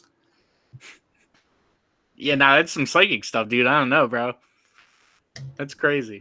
I got intuition, man. I got intuition. Hopefully your intuition is right about these legs, man. I hope so. You better be giving me some money if you do. Yes, sir. I'll slide some. I'll be looking promoting this for sure. I'm looking at $1,000 right here. Split it. Whoa, that's a lot of bread. All right, that was Zach's Corner, the big baller bets for this week.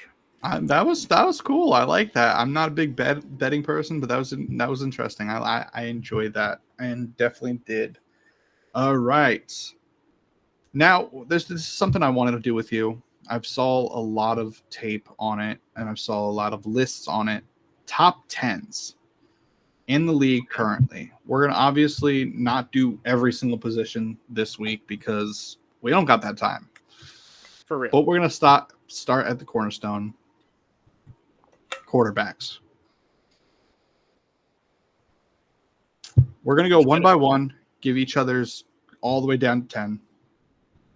We're going to see where we rank and what's different in our lines.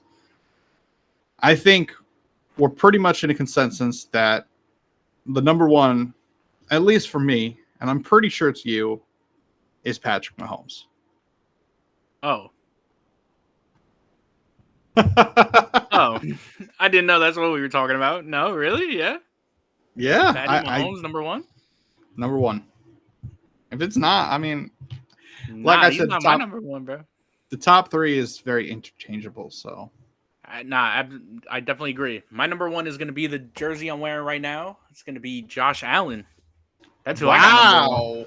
What? I do, man. Yup. Oh, my gosh. He's my QB1, man. He's different. He is different. Patrick Mahomes, he is absurdly different. He's winning those rings, man. He's doing what he's doing right. He does win all the big games. He comes back. That's why I have to put him at 1. Like, you think he's down, and then he comes back and wins. And I'm just like, bro, how? He is like Tom Brady 2.0. Like, all his team is injured. Okay, he's still going to get it done. It's valid. Nah, it definitely is. And I was going back and forth on who I wanted to put at 1. It was so tough. My number 2 is Josh Allen. He was my number 2. So, and Mahomes is my number 2. Yeah. So yeah. So I guess we got 1 correct. You know what? I actually can't even say that now because I actually honestly don't know. Who is your number 3? I'm curious now. Number 3 is Jackson. Nah, I'm kidding. Number 3 is going to be Lamar Jackson. Okay, so we have a consensus. Lamar Jackson, number 3. Okay. I thought it was going to be number 1 that we had a consensus, but okay. I mean, that's okay. I thought we were going to argue between Josh Allen and Lamar Jackson, honestly. Oh, did you? Yeah. I did. Number 4. My list was a little different, but this is what I ended up with. I did have Lamar Jackson at 2, low key, but and then I you changed switched it. Okay. Your number 4 might be the same. Joe Burrow? Joe Burrow. Okay. Yep. Cool. Yep.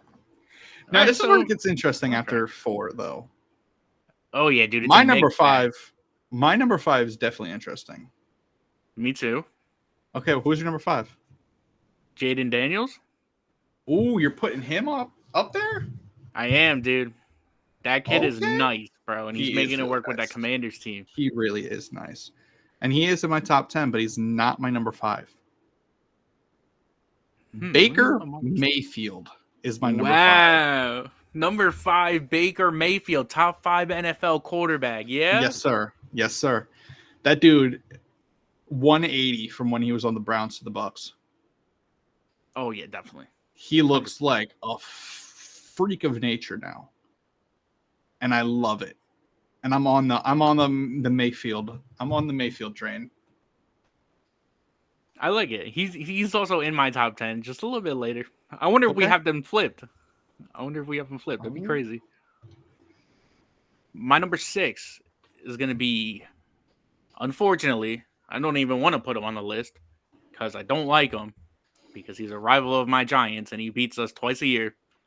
It's going to be Jalen Hurts. Oh, Jalen. Yep, I really dislike him, but I can't argue, man. He makes it happen. He has elite playmaking ability with his legs when the pocket collapses. But he makes it work. He's a really good player, and he's made it work with that team. They gave him AJ Brown, and he's balled out. It's a great connection. Yeah, I definitely think he's a top 6 quarterback, even with all the hate that he gets, and as much as I hate him as a Giants fan. Yeah, this is where I have Jaden Daniels actually. So you are correct. Nice. I did switch it. I have him at number 6. I think he is like you said, a freak of nature. I see the high ceiling for him. I really do. So do you think he has like a Lamar Jackson type ceiling? 100%. 100%. Yeah, 100%. Yeah, same, man. Jaden Daniels is different. Yeah, he's crazy. He is absurd. I also, for all the fantasy guys out there, I have Jaden Daniels as my QB3. Just saying. Note that. Ooh, QB3. Yes, sir. Okay. What's your number 6? Or number 6 and 7? 7. Sorry, 7. Number 7, we're gonna go back to a team that we were talking about in the beginning of the show. It's gonna be the Chargers. I'm gonna put Justin Herbert here at number 7. Okay. I believe in him. He makes it happen. As long as he stays healthy, I think he can really show that he's a top 10 quarterback. I think he has proven it to this point, to be honest. I actually have number 7, Justin Herbert as well. Nice. Let's go. So we are pretty similar. Some stuff is a little bit different ordered, but the last 2 are gonna. Okay. My number 8, I will start it off, is where I put Jalen Hurts. Okay. So I'm gonna put him at number 8. That's valid, and I definitely respect that. I think that's a good take. And my 8 is last also two are where eight is where I put somebody that you put earlier. 8, I have Baker Mayfield. okay. Okay, so far we have the same wavelength, just different positions.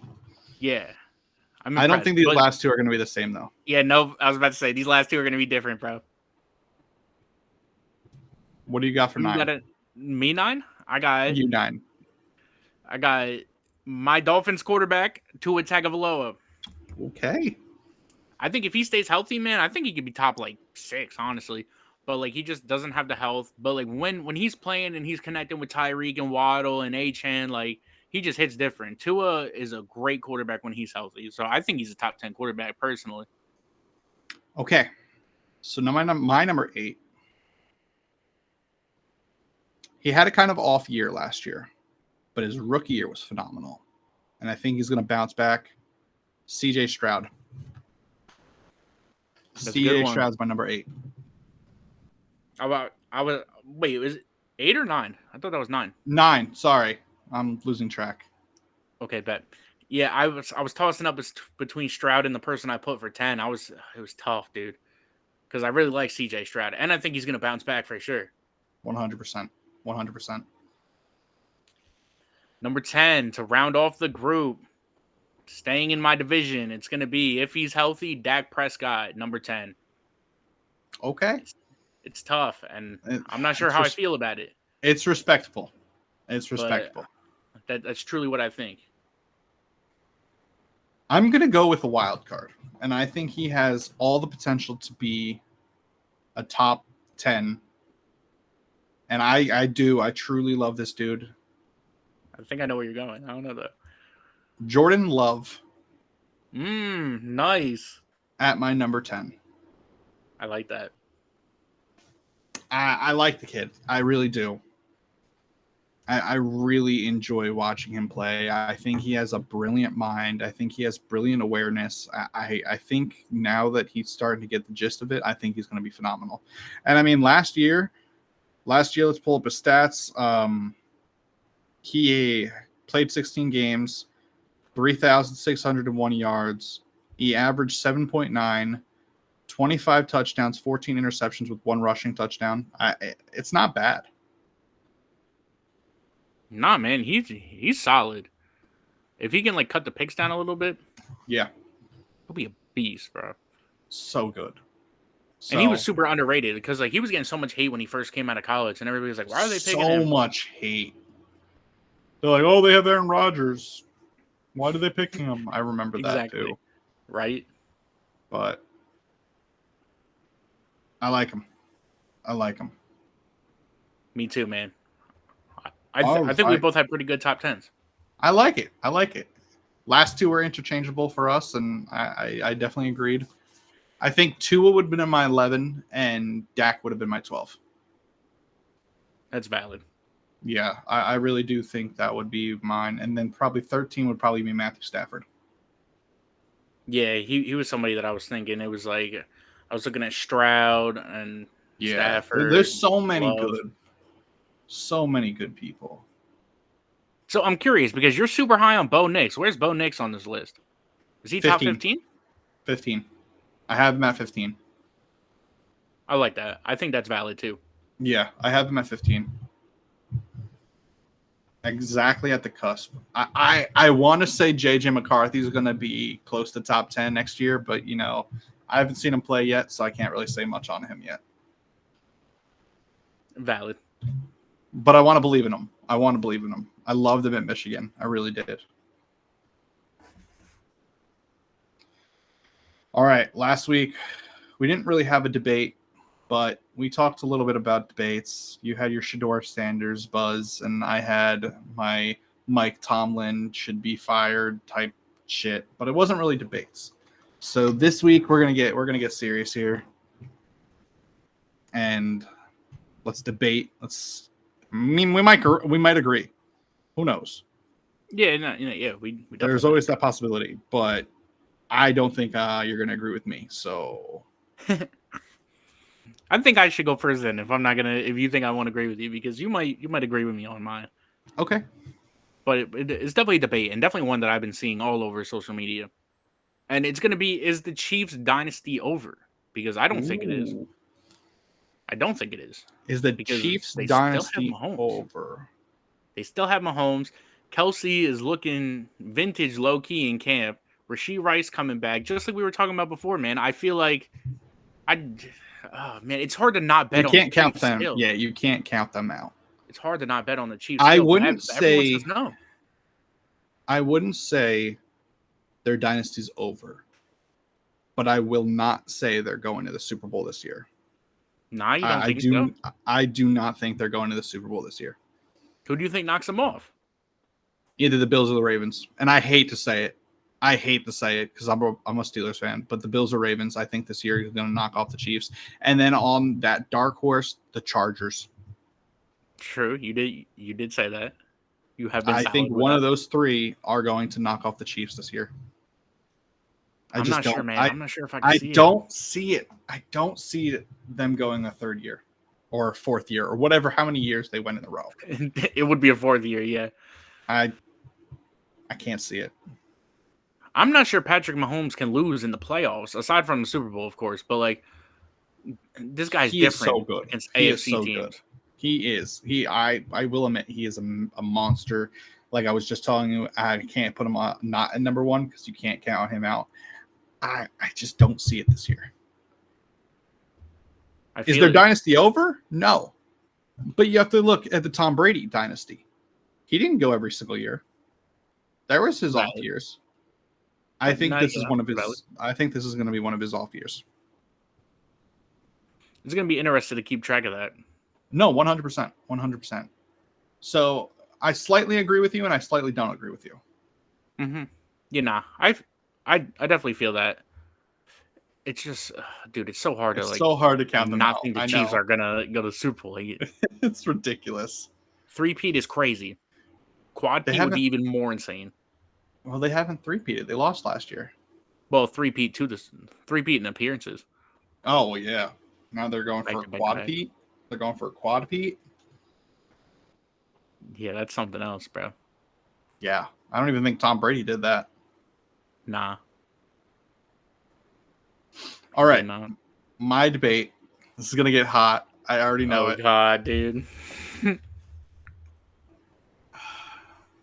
I do not think Caleb Williams is a superstar that we thought he was going to be. Ooh, that's tough. It is tough. Because again, just like kind of like with my debate, I can see both sides. Like he definitely underperformed last year, but like I'm not even talking about last year. See the talent. I'm not even talking about last year. I'm talking about his training camp right now. The way he's presenting himself, the way he's acting, the way he's performing. A simple stip it, throw in the thing. He missed every single shot in the three cones, and then he has a baby fit. I did see him rage out. I did. You cannot be doing that as a starter quarterback. I do not think he is as hyped up as he was coming into the draft. I don't think he's going to be the next Patrick Mahomes. Everyone that's what they were saying. It was. I don't think he's going to be that superstar. I think the hype train got knocked down to reality. I could definitely see that. So let me ask you. Let me play devil's advocate real quick. Let's say you're starting quarterback. This is what we're doing here. Yeah. Exactly. So let me say you're the coach, right? And your starting quarterback is having a rough day, and he just missed those three little passes to the little square.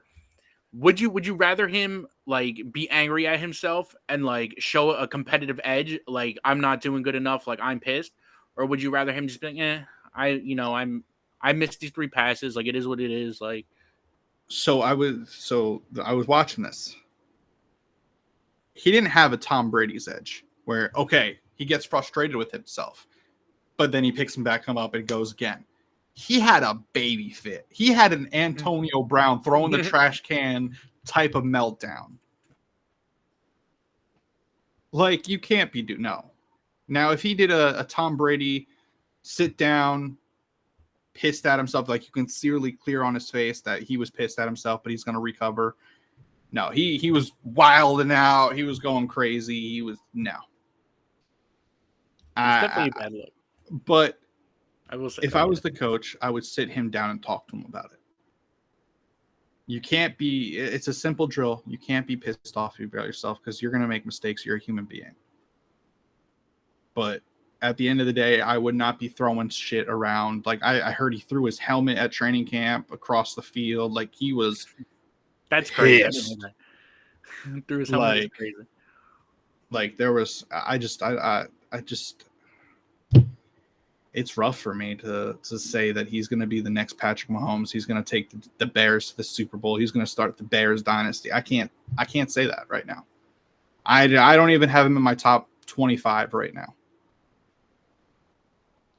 I think I kind of agree with that, dude. Like he hasn't showed what everybody thought it was coming out.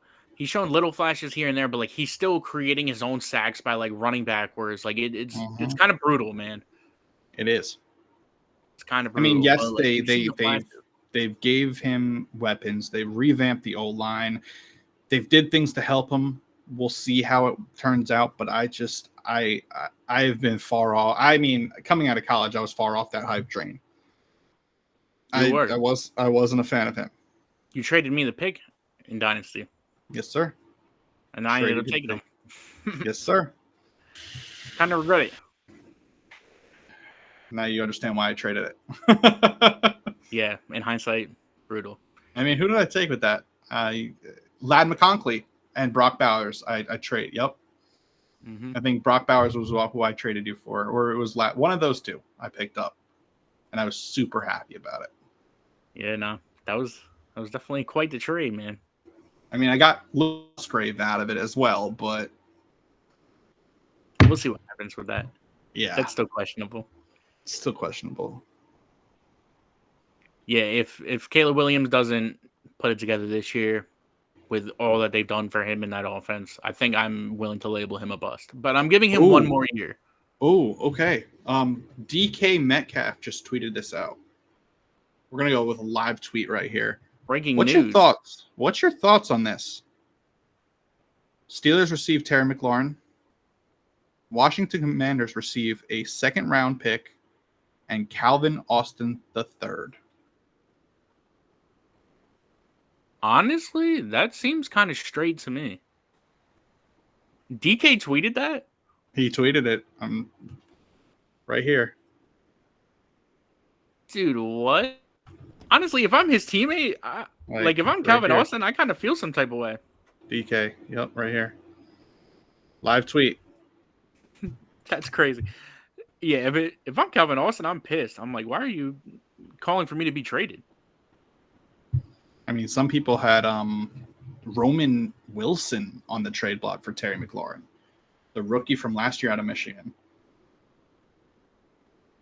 I think Roman's going to be phenomenal. I like Calvin Austin, but I would totally give up. I'm sorry, Calvin, but I would totally give up Calvin Austin for Terry McLaurin. I don't think I would give up Roman Wilson because I don't know what his potential is yet. I feel that. I definitely think I would trade Calvin Austin before I trade Roman Wilson for sure. Yeah.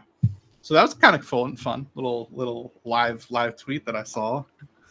For real. All right. We're getting to the end of our podcast, so it is time for our hot take. So last week we kind of blew it up. We had some fun. This week we're gonna have some more fun. Zach, what is your hot take of the week? So it's a little ironic because I'm wearing the Bills jersey, and I did just say Josh Allen was quarterback 1, but he's not winning the AFC East this year. Ooh. Because Tua is going to play all 17 games, and the Dolphins are going to win the AFC East. Contradicting my hot take. Okay. Oh, really? I did say, you just said Tua is going to be playing. Oh, true. Yeah. You did say he was going to be benched last week. So it's going to be contradict. Okay. Tua beating out the Bills. Yep. That Dolphins offense, I feel like if they're clicking and like they go back to their 2023 offense, not like the last year when they were trying to like do these little short dink and dunk passes to like They keep already, Tua healthy. yeah, too much. When they were airing it out to Jalen Waddle and Tyreek Hill down the field, and like the O-line was blocking a little better, and A-Chain was getting really active, like that offense was something else. They dropped 70 points on the Broncos, like that was crazy. Okay, that's a hot take, and I like it. But I think mine's going to be hotter. Let's hear it. Because I mean, every year we keep saying it. Every year he keeps disappointing. But this year will be his breakout year. Kyle Pitts is going to be a top 5 tight end this year. Top 5. Wow. I don't know, man. Every year we keep saying it. Every year we keep saying it. I can't do it. The reason why I'm saying this is because in training camp, they're running him as a out-back wide receiver as well, like the old Washington Commanders did with the Logan Thomas. Intriguing. So I'm saying it now. Top 5. This is the breakout year that everybody has been waiting for Kyle Pitts. And that's why I said Michael Penix Jr. It's kind of integrated with my hot picks because he's going to be throwing the ball to Kyle Pitts. That's going to be his main target. He's already tweeted out that he is going to get the ball to Kyle Pitts this year. Dude, it's so crazy. Like, it's literally every year. It's like, this is the year of Kyle Pitts. This is the year of Kyle Pitts. This is the year of Kyle Pitts. And it never is. I'm not sure it's going to be this year either, man. I don't know. That's definitely a hot take. It's going to be this year. Top 5. Hot take for a reason. Top 5 is crazy, too. Like, top 5. If you just said top 10, I would have been like, okay. Top 5? Top 5. I almost went top 3. Almost went top 3. That would have been a nuclear hot take, dude. But I went 5 because I want to be a little realistic, but a little not realistic. Valid. Top 5. Kyle Pitts. Yes, sir. This is the year. This is the year. You guys heard it. If you're skipping out on Brock Bowers, you might as well just draft Kyle Pitts in fantasy. I don't know, man. Yes, sir. Take him round 4 in your redrafts. You heard it here first. Round 4, Kyle Pitts. Yes, sir. Top 5 tighty. You're going to wrap that around your head now. You're like, dude, that was the hottest take of a life. Yeah, that was crazy. I was not expecting you to say that, honestly. Every year. That's what everyone thinks. And every year he disappoints. So we'll see, I guess, right? Yes, sir. We 100% will see. I'm excited. I got some pretty good ones this year. For real. And I'm glad that we have them documented so we can go back and see. Yes, 100%. And we're now going to have them. Now we're going to have them in the internet. Now people can comment on our hot takes and say we're idiots. Oh my God, yeah, I can't wait to hear what people are going to say about Kyle Pitts top 5 tight end. It's going to be crazy. I can't wait to hear what they say about yours. Come on, man. Nah, I mean, they're definitely going to say Tua is not staying healthy. Everyone I talk to already tells me that. So all right, guys. What world?